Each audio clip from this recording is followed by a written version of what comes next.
Hello everyone, welcome to my YouTube channel. Guys, कैसे हैं आप सभी लोग। मैं आशा करती हूँ आप सभी लोग बहुत अच्छे हैं और आपकी उत्तराखंड एलटी की तैयारी भी अच्छी चल रही है। दोस्तों, जैसा कि आप जानते हैं, हम उत्तराखंड एलटी एसएसटी के लिए प्रिपेयर कर रहे हैं और इसी क्रम में हमारे हिस्ट्री के 10 एमसीक्यूज वीडियोस आ चुके हैं, चैनल पे हैं। यदि आपने नहीं देखे हैं गाइस तो इनको भी देखिए और 10 इकोनॉमिक्स के वीडियोज भी आपको चैनल की प्लेलिस्ट में मिल जाएंगे। आज हम इस वीडियो के अंदर बात करने वाले हैं वर्ल्ड ज्योग्राफी के 20 महत्वपूर्ण प्रश्नों के बारे में। ठीक है, वर्ल्ड ज्योग्राफी का एक वीडियो आ चुका है, आज का हमारा ये दूसरा वीडियो है जिसके अंदर हम आज फिर से 20 महत्वपूर्ण प्रश्न कवर करेंगे। तो मैं उम्मीद करती हूँ कि आपको वीडियोस पसंद आ रही होंगी गाइज। यदि वीडियोस पसंद आ रही हैं तो प्लीज वीडियो को लाइक करें, चैनल को सब्सक्राइब करें और अपने उन दोस्तों को भी शेयर करें जो उत्तराखंड एलटी एसएसटी से प्रिपेयर कर रहे हैं। तो चलिए स्टार्ट करते हैं। आज का हमारा पहला क्वेश्चन है, पृथ्वी की आंतरिक संरचना के संबंध में सर्वाधिक महत्वपूर्ण जानकारी का स्रोत क्या है।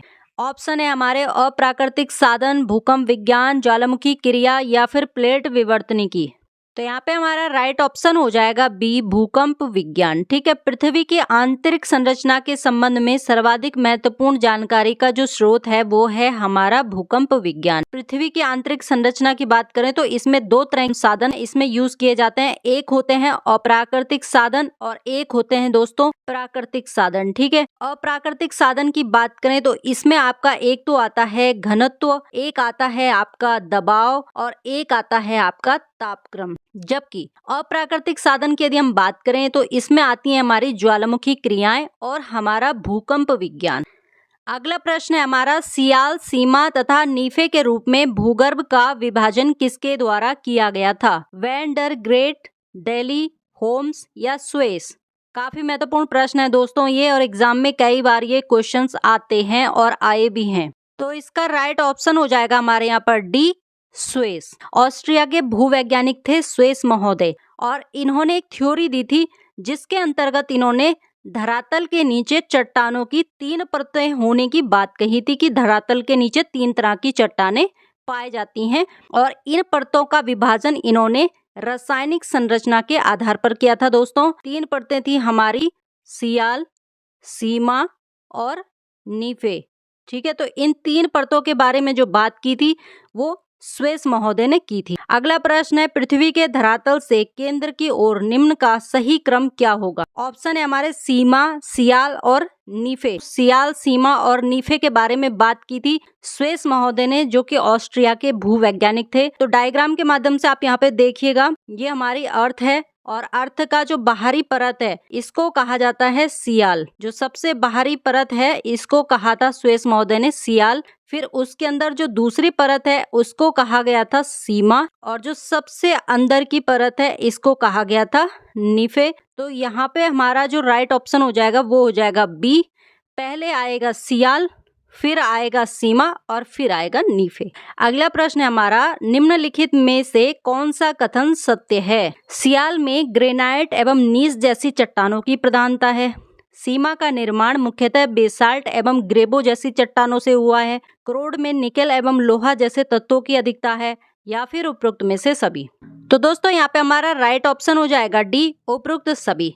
ये बात सच है कि जो सियाल है हमारी, जो कि सबसे ऊपरी परत है, इसमें ग्रेनाइट और नीस जैसी चट्टानों की प्रधानता है। जबकि सीमा, जो कि सियाल के बाद की जो परत है, उसमें बेसाल्ट और ग्रेबो जैसी चट्टानों की प्रधानता है। और क्रोड की बात करें तो क्रोड में हमारा निकेल और लोहे की तत्वों की प्रधानता है। अगला प्रश्न है हमारा, भूपृष्ठ की किस परत में बेसाल्ट चट्टानों की अधिकता है। ऑप्शन है हमारे सियाल, सीमा, नीफे या फिर इनमें से कोई भी नहीं। तो दोस्तों यहाँ पे हमारा राइट ऑप्शन हो जाएगा बी, सीमा। स्वेस ने पृथ्वी की आंतरिक संरचना में 3 परतों की बात की थी, जिसमें सबसे बाहरी आती है सियाल, फिर उसके अंदर आती है सीमा और फिर उसके सबसे अंदर आती है नीफे। तो ध्यान रखिए, जो सियाल है वो हल्की चट्टानों से बनी है, जो सीमा है वो भारी चट्टानों से बनी है और सबसे आंतरिक जो है वो और ज्यादा भारी चट्टानों से बनी हुई है। तो ये आपको इसका क्रम याद रखना है, पहले सियाल आएगी, फिर सीमा आएगी और फिर नीफे आएगी। तो आपका आंसर यहाँ पर 20 सही हो जाएगा। सीमा में बेसाल्ट और ग्रेबो जैसी चट्टानों की अधिकता है, इस तरह की चट्टानें सीमा में पाई जाती हैं। अगला प्रश्न है हमारा, पृथ्वी के किस भाग में निकेल और लोहे की प्रधानता है। तो ऑप्शन है हमारे सियाल, सीमा, नीफे, किसी में भी नहीं। तो दोस्तों यहाँ पे हमारा राइट ऑप्शन हो जाएगा सी, नीफे। अभी मैंने आपको बताया कि स्वेस महोदय ने पृथ्वी की आंतरिक संरचना में 3 तरह की परतों की बात की है। रासायनिक संरचना के आधार पर इन्होंने 3 परतें बताई हैं। पहली वाली परत जो सबसे ऊपर है उस इन्होंने सियाल कहा है, दूसरी परत जो है उसको इन्होंने सीमा कहा है, और जो सबसे अंदर की है दोस्तों इसे इन्होंने नीफे कहा है। नीफे मतलब निकिल और फेरियम, 2 तरह के तत्व जो हैं सबसे अंदर नीफे में पाए जाते हैं। अगला प्रश्न हमारा, पृथ्वी की सबसे ऊपरी परत के लिए सर्वप्रथम सियाल शब्द का प्रयोग किसने किया था? ऑप्शन है हमारे होम्स, स्वेस, जेफरीज या फिर डेली। तो दोस्तों यहाँ पे हमारा आंसर रहेगा बी, स्वेस महोदय। ठीक है, स्वेस महोदय ने ही सियाल शब्द का प्रयोग किया था। 2 तरह के रासायनिक तत्व हैं, सिलिका है और एल्यूमिनियम है। इन दोनों की प्रधानता जो है वो यहाँ पर सियाल में पाई जाती है, और ये जो नाम दिया था ये स्वेस ने दिया था। स्वेस कौन थे? ये ऑस्ट्रिया के भूवैज्ञानिक थे। अगला प्रश्न है, पृथ्वी की 3 सकेंद्री परतों में ऊपर से दूसरी परत का नाम क्या है? ऑप्शन है हमारे सियाल, सीमा, नीफे, इनमें से कोई। तो आंसर रहेगा हमारे यहाँ पर बी, सीमा। तो मैंने जैसा कि आपको बताया कि सबसे ऊपरी परत कौन सी है, सबसे ऊपरी परत है दोस्तों सियाल, उसके बाद है सीमा जो कि दूसरे नंबर पे आती है, और उसके बाद है नीफे जो कि तीसरे नंबर पर आती है। तो यहाँ पर बी हमारा राइट आंसर होगा। अगला प्रश्न है, पृथ्वी के केंद्र में पाया जाने वाला चुंबकीय पदार्थ है ग्रेनाइट, बेसाल्ट, निकेल या डायोराइट। तो यहाँ पे हमारा ऑप्शन रहेगा सी, निकेल। जैसा कि मैंने अभी आपको बताया कि सियाल, सीमा और नीफे 3 परतें हैं। नीफे जो है ये निकेल और फेरियम से मिलकर के बना है। निकेल और फेरियम 2 भारी तत्व हैं जो सबसे आंतरिक भाग में पाए जाते हैं। अगला प्रश्न है, स्वेस ने पृथ्वी के आंतरिक भाग को 3 भागों में बांटा था, उनके विभाजन में नहीं है सियाल, सीमा, नीफे या सब स्टेटम। तो यहाँ पे हमारा राइट ऑप्शन हो जाएगा डी, सब स्टेटम नहीं था उनके विभाजन में। उनके विभाजन में सियाल, सीमा और नीफे हैं। ठीक है, चलिए अगला प्रश्न देखते हैं। स्थल मंडल का तात्पर्य है पृथ्वी का आंतरिक भाग, पृथ्वी का मध्यवर्ती भाग, पृथ्वी का ऊपरी भाग या पृथ्वी की बाह्य पपड़ी। हमारा राइट आंसर रहेगा डी, पृथ्वी की बाह्य पपड़ी।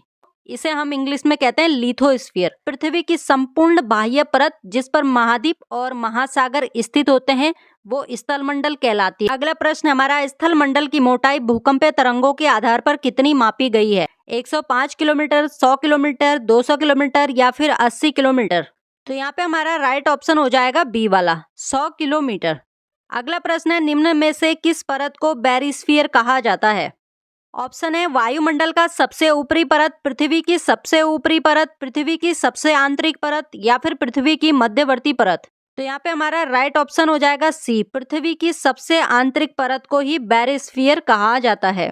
अगला प्रश्न है, धरातल से भूगर्भ की ओर जाने पर गहराई के साथ तापमान वृद्धि की दर क्या होगी? ऑप्शन है हमारा 1 डिग्री सेल्सियस प्रति 165 मीटर, 1 डिग्री सेल्सियस प्रति 165 फीट, 1 डिग्री सेल्सियस प्रति 32 मीटर या फिर 1 डिग्री सेल्सियस प्रति 32 फीट। तो यहाँ पे हमारा राइट ऑप्शन हो जाएगा सी, 1 डिग्री सेल्सियस प्रति 32 मीटर। तो सामान्य रूप से प्रत्येक 32 मीटर की गहराई पर तापमान में 1 डिग्री सेल्सियस की वृद्धि होती है। अगला प्रश्न है, पृथ्वी की आंतरिक संरचना के अनुसार भूगर्भ का विभाजन भूपटल, मेंटल और कोर में किया गया। ये विभाजन किसका है? होम्स, जेफरीज, डेली या फिर ग्रांट। यहाँ पे हमारा ऑप्शन हो जाएगा डी, ग्रांट। अगला प्रश्न है, निम्नलिखित में से कौन सा कथन असत्य है? भूपटल की औसत मोटाई लगभग 33 किलोमीटर है, महाद्वीपीय भाग में भूपटल की मोटाई अधिक है जबकि महासागरीय भाग में छिछला है, महाद्वीपीय भूपटल मुख्यतः ग्रेनाइट चट्टानों से निर्मित है, या फिर महासागरीय भूपटल की तुलना में महाद्वीपीय भूपटल का घनत्व अधिक है। तो यहाँ पे हमारा राइट ऑप्शन हो जाएगा डी, महासागरीय भूपटल की तुलना में महाद्वीपीय भूपटल का घनत्व अधिक है। चलिए अगला प्रश्न देखते हैं, ट्राइटन किस ग्रह का उपग्रह है? तो यहाँ पे हमारा राइट ऑप्शन हो जाएगा ए, नेपच्यून। नेपच्यून को हिंदी में वरुण कहा जाता है और ये सूर्य से सबसे दूर स्थित ग्रह है। इसका जो उपग्रह है उसे क्या कहा जाता है? उसे ही ट्रिटॉन कहा जाता है। अगला है, प्लूटो के चांद का नाम क्या है? चेरन, गैनीमेड, लूना या फिर ट्राइटन। तो यहाँ पे हमारा राइट आंसर हो जाएगा ए, चेरन।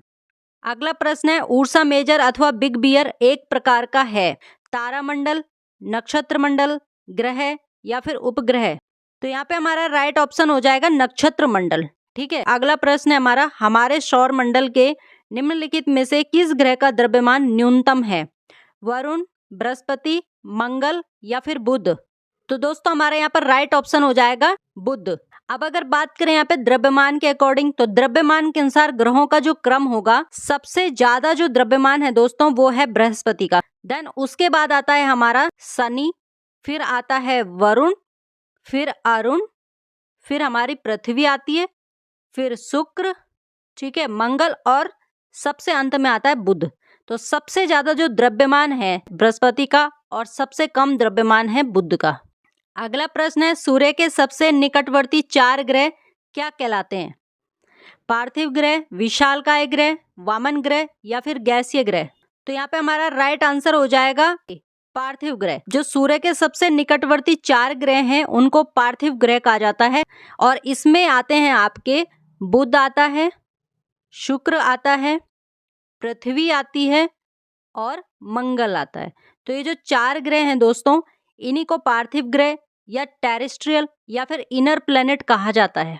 अगला प्रश्न है हमारा, कौन सा ग्रह सल्फ्यूरिक एसिड के घने सफेद और पीले बादलों से बना है? शुक्र ग्रह, नेपच्यून, मंगल ग्रह या फिर अरुण ग्रह? तो यहाँ पे हमारा राइट ऑप्शन हो जाएगा ए, शुक्र ग्रह। शुक्र ग्रह पर सक्रिय ज्वालामुखी पाए जाते हैं जिसके कारण इसके वायुमंडल में सल्फर डाइऑक्साइड के घने बादल पाए जाते हैं। अगला प्रश्न हमारा, सौरमंडल में ग्रहों के क्रम में मंगल और शनि के बीच में कौन सा ग्रह आता है? तो यहाँ पे हमारा राइट आंसर हो जाएगा डी, बृहस्पति। ठीक है, सौरमंडल की बात करें दोस्तों तो हमारे सौरमंडल में 8 ग्रह आते हैं। 8 ग्रह कौन कौन से? हमारे बुध, शुक्र, पृथ्वी, मंगल, बृहस्पति, शनि, अरुण और वरुण। प्लूटो को 2006 में ग्रह की श्रेणी से हटा दिया गया है। प्लूटो को अब बौने ग्रह की श्रेणी में रखा गया है। तो बृहस्पति हमारा मंगल और शनि के बीच में आता है। ठीक है, अगला प्रश्न हमारा, सौरमंडल में ग्रहों के अनुक्रम में बुध और पृथ्वी के बीच में कौन सा ग्रह आता है? बृहस्पति, अरुण, शुक्र या फिर मंगल? तो दोस्तों यहाँ पे हमारा राइट ऑप्शन हो जाएगा सी, शुक्र। शुक्र जो है वो बुध और पृथ्वी के बीच में आता है। लास्ट प्रश्न है हमारा, निम्नलिखित में से किस ग्रह का घनत्व सर्वाधिक है? बुध, शुक्र, बृहस्पति या फिर पृथ्वी? तो यहाँ पे हमारा राइट आंसर हो जाएगा डी, पृथ्वी।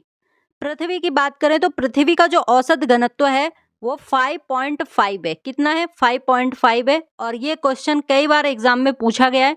तो मैं उम्मीद करती हूँ कि आज की वीडियो आपको पसंद आई होगी। यदि पसंद आई है तो प्लीज वीडियो को लाइक करें, अपने दोस्तों को ज्यादा से ज्यादा शेयर करें। चैनल पर नए हैं तो जरूर से सब्सक्राइब कर लें इसी तरह की वीडियोस पाने के लिए। तो चलिए मिलते हैं अगली वाली वीडियो में, तब तक के लिए बहुत बहुत धन्यवाद।